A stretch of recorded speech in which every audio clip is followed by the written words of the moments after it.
praise the Lord. Ang pinakamataas sa pagpupuri, pagpapasalamat, pagluwalhati at pagsamba, tanging sa ating pinakamamahal na Panginoong Hesus. Dobling paggalang at pagrespeto sa ating dearly beloved parents in the Lord. Lagi nating inaalala ang mga ginantoang turo ng ating dearly beloved Pastor Evangelist Wildy Estrada Almeda at ang ating dearly beloved Assistant Pastor Lina C. Almeda. Paggalang at pagbati po sa lahat po ng beloved children, beloved family, sa lahat po ng ating beloved preachers, beloved workers, beloved brethren, sa lahat ng ating minamahal na mga kapatiran, at lalo na po ang ating mga minamahal na mga bisita at mga baguhan. Amen. Praise the Lord. Ako po ay na-save way back 1995. So, 31 years serving the Lord, talagang napakasarap alalahanin ang kabutihan ng Diyos. Amen? At the age of 65, sabi nga, age doesn't matter. Ang mahalaga, tayo nagpupuri, nagpapasalamat, ginagamit sa banal na ubasan. Ako po dati ay may sakit na ulcer, high blood, sakit sa puso. At ako po ay dumanas din po ng mild prostate sa aking prostate po. At tumaas po ang aking blood sugar. Naranasan ko po ang nagkaroon ng 500 na record ng blood sugar. Sabi nila, pag ganun daw, doon na ako sa ospital. Talagang critical. Pero hindi po. Buhay ang Diyos. Dahil nung nagkaroon po ako ng experience na ganyan, I was on the pulpit. Nung umawit po ang Pioneers Choir, mga minamahal ko, totoo po, umiyak ako ng di kawasa, tumulo ang aking luha, mga minamahal ko. Salamat sa Diyos, nag-clear. Maging ang aking paningin sa aking pagbasa ng Biblia, malinaw. Ibig sabihin, malinaw pa sa sikat ng araw na ang ating pinakamamahal na Panginoong Hesus ay dakilang manggagamot. Amen. Amen. Praise the Lord. Sa kapakanan po ng mga baguhan, 1995 nung na-save kami. Bakit kami na-save dito? Dahil hinanap namin ang buong katotohanan. Yeah. Ang aking beloved wife, biktima po yan ng tinatawag na karamdamang yung cancer. Ovarian cancer, nadagdagan pa yung tinatawag na colon cancer. Maraming operasyon. Ngunit, ang napakinggan ko, yung advice ng mga matatalinong doktor, ipasa Diyos. Dahil 4 na buwan po ang taning niya, hinanap ko po ang katotohanan. Totoo po, nung gabing yon, dying po ang aking beloved wife sa isang Catholic hospital. Kaya papasukin po siya ng leader ng relihiyon, ipapanalangin. Maaring rest in peace ang resulta. Hindi ko po sila pinagbigyan. Sabi ko, I am Catholic, but I believe ang Diyos ay Espiritu. On that time, ako po ay naniniwala sa pangangaral ng ating dearly beloved pastor. Isa po akong viewer, mga minamahal ko. Ang ginawa ko, nanalangin ako nung gabing yon habang nag-aantay ng kamatayan ng aking beloved wife. Salamat sa Diyos. Hanapin mo siya. Matatagpuan mo siya. Amen. It was a vision, mga minamahal ko. Isa pong malaking lalaki na nakaputi. Hindi ko nakita ang mukha niya. Ang kanyang tinig ay parang false po na umaagos. Ang sabi niya, hinahanap mo ako. Opo, mahal na Panginoon. Pumunta ka sa Jesus Miracle Crusade International Ministry. Amen. Nandyan ang tunay na pastor. At mula sa araw na ito, sasambahin mo ako sa espiritu at katotohanan. Amen. Doon po mga minal, nag-decide po ako. Pinagbintangan akong nabaliw na, nasiraan na ng bait. Dahil iniwan ko ang aking asawa habang naghihingalo. Pero ang batayan ko, uunahin kita, mahal na Panginoon. Amen. Sapat na ang pangungusap mo sa akin from Pasay to Marikina. Nandun po ako sa Marikina. That was Wednesday service po yun. Mga minamahal, kung merong pinakamapalad na tao, noong araw na yun, Ako po yun, mga minamahal. Pagpasok ko pa lang doon sa dako ng Marikina Sports Complex, naramdaman ko ang presensya ng Diyos. Nung makita ko ang ating dearly beloved pastor, nagdinignig ang kanyang mga mata. Naunawaan ko na siya ang tunay na pastor, propeta sa huling kapanahunan. Sumunod po ako sa bawat ginagawa po sa ating church. Doon, sa dako po ng swimming pool po doon, I was baptized in the name of our dearest Jesus. Amen. I want to inform each and everyone, ako ang pinakamasayang tao noong araw na yan. Amen. Nagkaroon ako ng kapayapaan sa puso't isipan. Lord. Pag-uwi ko, instantly, lahat ng aking mga sakit, pinagaling ng ating pinakamamahal na Amen. Panginoon. Praise the Lord. Lahat ng aking mga bisyo, lahat ng aking kasamaan, totoo po, inalis at binago ako ng ating pinakamamahal na Panginoon. Amen. Sa kabila ng pagsubok, through the prayer ng ating dearly beloved pastor, nabubuhay ang aking beloved wife. Ngunit ayaw niya sa gawain na ito. Inuusig niya, pero ipinaglaban ko. Ang sabi ko, mas mahal ko ang Diyos na aking pinaglilingkuran. Pangalawa ka lang sa buhay ko. Ngunit ang dalangin ko, mabuksan ang pangunawa mo, makilala mo ang ating pinakamamahal na Panginoong Hesus. To make it short, 4 na operasyon ang aking beloved wife noong 1995, January up to June. Isang cesarean, binuksan ang kanyang bituka, explore na po yan. Ang daming tinanggal, nanana sa kanyang tiyan. Pagkatapos po noon, yung kanyang isang ovary, at ang kanyang uterus ay tinanggal, mga binamahal. Cancerous na rin po. At yung pang-4, siya po ay may sakit na colon cancer. I was crying at that time. Patuloy akong dumadalo dahil sinapuso ko ang sinasabi ng ating dearly beloved pastor. Huwag kayong a-absent. Amen. Patuloy kayong dumalo upang tumatag ang pananampalataya nyo at makasiguro kayo sa buhay na wala hanggan. Amen. Praise the Lord. Isinapuso ko po ang pangangaral ng ating dearly beloved parents in the Lord. Salamat sa Diyos sa kabila ng mga pagsubok ko. Ipinatutotoo ko sa bawat tao, saan man lugar ako, na ang Diyos na natagpuan ko, buhay at makapangyarihan, nagpapagaling at nagbabago. Praise the Lord. Salamat sa Diyos. On that time, mga minamahal ko, I just want to inform you, propeta ang ating mahal na pastor. Huwag mong uusigin, ikaw ang mapapahaba. That's right. Nung ang aking beloved wife, sa huling operasyon niya, malaki na naman ang tiyan niya. Naipon na yung mga dumi. Anytime, ooperahan siya. Alam niyo po ba yung colon cancer, dito ka dudumi sa tagiliran. Hindi ka normal. Ngunit umiiyak ang aking beloved wife. Sabi ko sa gabing ito, isuko mo ang buhay mo. Sinabi ng doktor, 4 na buwan ang taning mo sa kabila ng ooperahan ka, ikikemotherapy ka. Sweetheart, ako'y nakikiusap. Wala natin pere. Saan tayo kukuha? Minsan pala, ipinapahintulot ng Diyos na wala kang pag-asa maging financially, physically, upang sumuko ka sa ating pinakamamahal na Panginoon. Amen. Nung gabing iyon, tinanggap niya ang ating pinakamamahal na Panginoon bago siya operahan ng kinaumagahan. Nagsisit siya sa lahat ng kanyang kasalanan.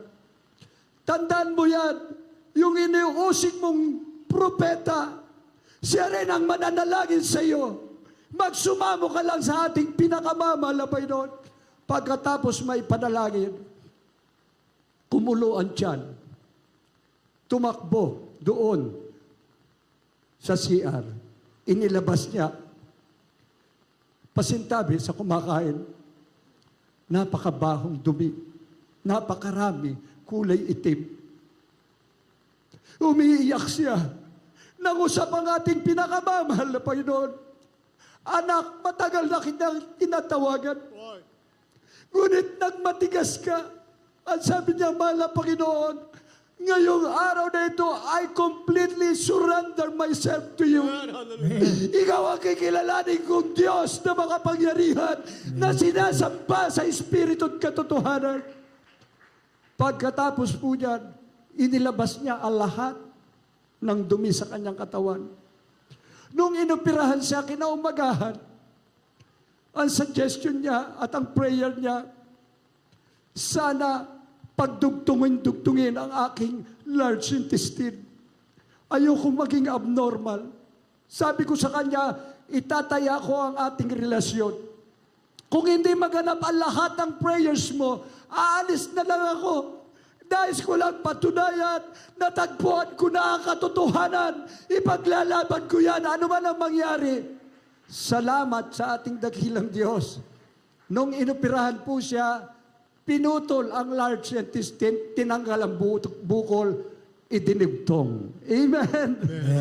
Ang kanyang small intestine, ang daming sugat, pinutol, dinugtong. Kaya nung magising ang aking beloved wife, paghipo niya sa tagiliran niya, umiyak siya ng di kawasa. Buhay ka, O Diyos, sa gawain ito. After 1 week, 2 weeks, nakalabas na sa ospital. Amen. Amen. After 4 months, hindi na po kami bumalik sa ospital. Wala nang chemotherapy, wala nang gamot, dahil kinilala namin na siya ang dakilang manggagamot. Salamat sa Diyos. After 4 months, sabi ko, dito ko lang sa bahay, pagpe-pray kita through the prayer ng ating dearly beloved pastor. Grabe po ang himala ng Diyos. Ang bilis na recovery. After 1 month, pumunta doon sa Marikina Sports Complex, nagpabautismo sa pangalan ni Jesus. Doon nag-umpisa ang lahat ng mga himala. Pinagaling siya ng ating pinakamamahal na Panginoong Jesus. After 4 months, na mamamatay daw siya. Baliktad eh. Yung mga employer po ang naghanap sa kanya. Kunin ka naming employee. Isa po siyang the best sales employee doon sa kanilang company for almost 28 years and 4 months na idinugtong sa buhay niya. Umangat po ang kabuhayan namin. Panginoon namang Panginoon, nagtapat ka sa lahat ng bagay mula sa pangungupahan sa isang maliit na bungalow, 3 palapag ang ibinigay ng ating pinakamamahal na Panginoon. Amen. Praise the Lord. Wala kami sasakyan nun eh. Naglalakad kami. Pero, to make it short, 4 na palit ang sasakyan na ibinigay ng ating mahal na Panginoon. Amen. Sweetheart, bawat sasakyan, nagpalit tayo, pakondisyon natin to, ibigay sa church. Sikreto po, upang pagpalain, magbigay ka. Ito po ang pagpapala ng ating mahal na Panginoon. Kinahabangan kami ng Diyos sa 4 na sasakyan na palit hanggang maging bago na, brand new. Yung pinagpalitan, ini-endorse po namin sa church. Tina-challenge ko po ang bawat isa. Hindi po natin pag-aari ang ating mga sasakyan. Ang aking sasakyan, naging 2. Yung isa, in-endorse ko ulit upang gamitin ng kapwa magagawa. Pinalitan ng bagong Avanza. Ang aking beloved son, licensed engineer, work from home. O di matipid po sa gasolina. Di hirap bumiyahe. Ginagamit namin sa ating banal na gawain.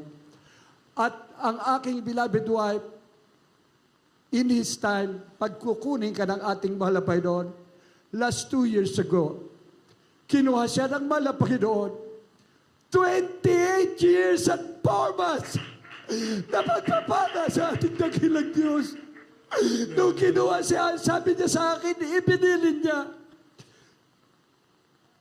sweetheart, ang lahat ng bagay sa mundong ito ay baliwala.